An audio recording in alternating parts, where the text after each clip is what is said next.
Hello everyone, मेरा नाम है ममता ठाकुर और आज हम आपकी हिंदी की पाठ्य पुस्तक वसंत भाग 3 जो कि 8वीं कक्षा की पुस्तक है, उसका हम पाठ 5 पढ़ने जा रहे हैं। चिट्ठियों की अनूठी दुनिया। बच्चों, चिट्ठी आपको पता है चिट्ठी किसे कहा जाता है? पत्र को। आजकल इसे पत्र भी कहा जाता है और अंग्रेजी भाषा में लेटर कहा जाता है। आपको पता है पुराने समय में जब फोन नहीं थे, मोबाइल फोन नहीं थे, दूरसंचार का और कोई माध्यम नहीं था, तो उस समय हम लोग आपस में एक दूसरे के साथ यदि कोई दूर रहते हैं, एक स्थान से दूर हैं, तो हम लोग अपने विचारों का आदान प्रदान पत्रों के माध्यम से किया करते थे। और आज के समय में हालांकि फोन हमारे पास उपलब्ध है, हम लोग एसएमएस, व्हाट्सएप, फेसबुक और बहुत सारी चीजों के माध्यम से जो है एक दूसरे से जुड़े हुए हैं, लेकिन फिर भी पत्रों की उपयोगिता हमारे जीवन में बहुत ज्यादा है और उसी को हमारे इस पाठ के माध्यम से बताया गया है। इस पाठ के लेखक हैं अरविंद कुमार सिंह जी। इन्होंने हमें बताया है कि किस प्रकार से चिट्ठी का जो है स्वरूप बदलता गया है। पहले इसका क्या स्वरूप था, इसका क्या महत्व था और आज के समय में इसका क्या स्वरूप हो गया है और इसका क्या महत्व हो गया है, इसके बारे में आज हम इस पाठ के माध्यम से पढ़ने वाले हैं। बच्चों, चिट्ठी की दुनिया बहुत ही अजीबोगरीब होती है और उस दुनिया का आज हम निरीक्षण करने वाले हैं, देखने वाले हैं, इसको गंभीरता से हम लोग समझने वाले हैं आज इस पाठ के माध्यम से। और पाठ के मुख्य बिंदु मैंने इसमें लिख लिए हैं क्योंकि पाठ काफी बड़ा है और उसको थोड़ा सा मैंने पाठ के मुख्य बिंदुओं के माध्यम से आपको मैं समझाना चाह रही हूं। पहला है पत्रों की उपयोगिता।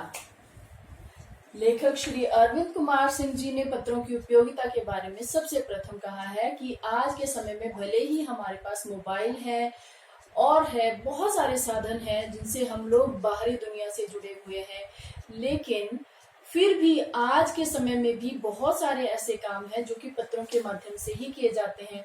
मान लीजिए आप कहीं नौकरी करने के लिए जाते हो तो आपको ज्वाइनिंग लेटर, जिसे आजकल कहा जाता है, ज्वाइनिंग लेटर जब तक ना मिले तब तक आपका जॉब कंफर्म नहीं समझा जाता कि आपको ज्वाइनिंग लेटर मिल गया है। उसके बाद ही आपकी जॉब कंफर्म होती है कि हाँ, आपको फला दिन को जो है जॉब के लिए आना है, आपको वहां पर नौकरी दी जाती है और आपको उस दिन जो है अपना कार्यभार संभालना है। तो वो किससे संभव है?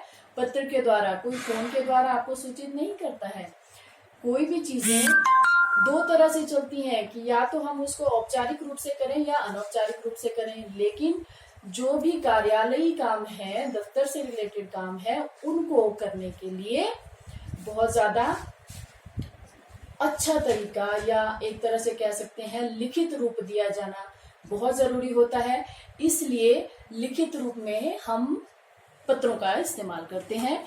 इसके अलावा पुराने समय में पत्र जो है एक दूसरे को जोड़ने का सबसे मुख्य साधन हुआ करते थे, क्योंकि तब टेलीफोन का आविष्कार उतना नहीं था, इतना प्रचलन नहीं था और गरीबी होने के कारण हर कोई इंसान जो है टेलीफोन अपने पास नहीं रख पाता था। बच्चों, मानव सभ्यता के विकास में पत्रों की बहुत अहम भूमिका रही है। पुराने समय और आज के समय में देखिए, जितना भी हमने आज तक हमें ज्ञान प्राप्त हुआ है वो फोन के द्वारा नहीं हुआ है, पत्रों के द्वारा हुआ है। क्योंकि जो चीज हमारे साहित्य में लिखी गई है, पुराने पत्र हमें उपलब्ध हुए हैं, शोध किए गए हैं, उन सब में कहीं ना कहीं पत्रों का बहुत बड़ा योगदान रहा है। क्योंकि पुराने पत्र कहीं मिले, उनमें पुराने समय में दिनांक लिखा होता था, स्थान लिखा होता था, किसने पत्र लिखा है, किसे पत्र लिखा है, वो सारी चीजें पत्रों में लिखी रहती थी। उसकी वजह से हम आज के समय में भी वो पत्र हमारे पास सुरक्षित होते हैं। तो आज के समय में भी हम ये सब जानने में सक्षम हैं कि किस समय में कौन सी घटना कहाँ पर घटित हुई थी, उसके क्या अप्स एंड डाउन्स रहे थे, उस समय क्या स्थिति रही थी, क्या अच्छा हुआ था, क्या बुरा हुआ था, वो सारी जानकारी हम लोगों को पुराने पत्रों के माध्यम से प्राप्त होती है। इस तरह से मानव सभ्यता के विकास में पत्रों का बहुत ही बड़ा योगदान रहा है। स्कूली पाठ्यक्रम और सेना में महत्व। बच्चों, आपको पता है आप लोग स्वयं भी स्कूली अपने पाठ्यक्रम में हिंदी भाषा में, अंग्रेजी भाषा में या जो कोई भी भाषा आप पढ़ते हो उसमें आप लोग पत्र का लेखन जरूर करते हो और आप लोग पत्र लेखन पद्धति या पत्र लेखन शैली से भी भली भांति परिचित हो कि पत्र किस प्रकार लिखा जाता है। यानी कि पत्रों की उपयोगिता यहाँ पर भी सिद्ध होती है कि पत्र कितने उपयोगी हैं। इसके साथ साथ सेना में देखिए, जो सेना में बहुत दूर दूर फौज में काम कर रहे हैं, नौकरी कर रहे हैं, कुछ स्थान ऐसे हैं जहां पर आज भी इंटरनेट की सेवा उपलब्ध नहीं है।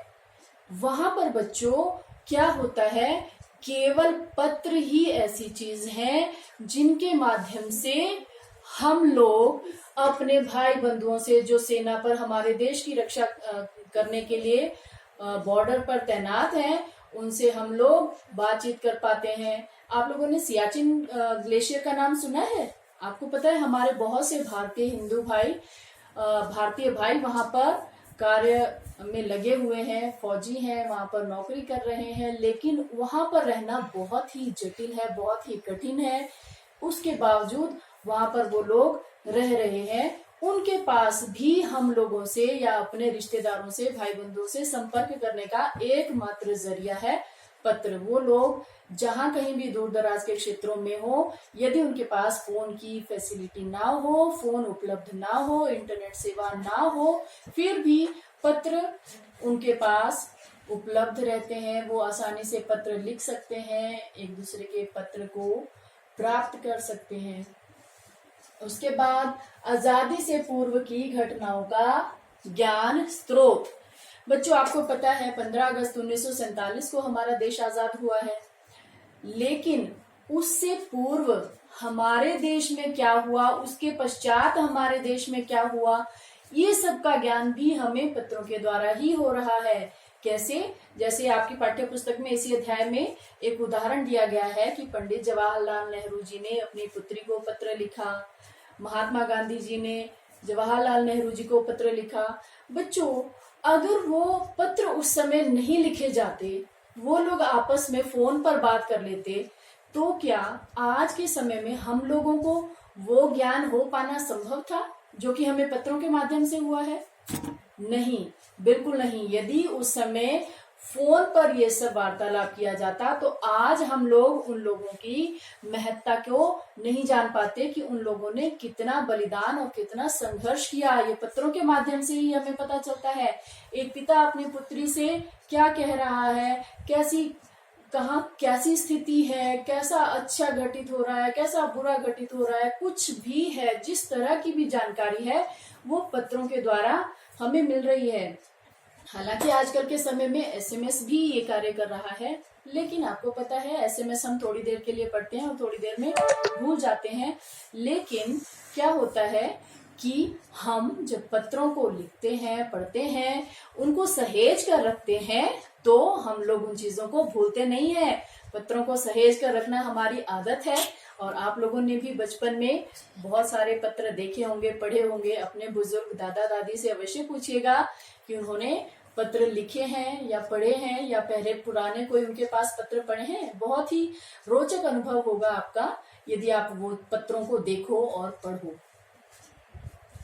गांवों बस्तियों में चिट्ठी या मनी ऑर्डर का महत्व। बच्चों पाठ के अंत में लेखक गांवों और बस्तियों में मनी ऑर्डर के महत्व पर थोड़ा सा प्रकाश डालते हैं कि आज के समय में भी गांवों में जहां गरीब लोग रहते हैं, जहां तक हर तरह की सुख सुविधा अभी नहीं पहुंची है, वहां पर आज भी बूढ़े माँ बाप को अपने बेटे द्वारा भेजे गए मनी ऑर्डर का इंतजार रहता है, अपने बेटे द्वारा भेजी गई चिट्ठियों का इंतजार रहता है। उनका बेटा कैसा है, किस हाल में है, वो बेसब्री से उसके आने का इंतजार करते रहते हैं। लेकिन यदि वो ना आ पाए तो उसका पत्र देखकर ही वो संतुष्ट हो जाते हैं, खुश हो जाते हैं और उस पत्र को वो बहुत ही सहेज कर रखते हैं।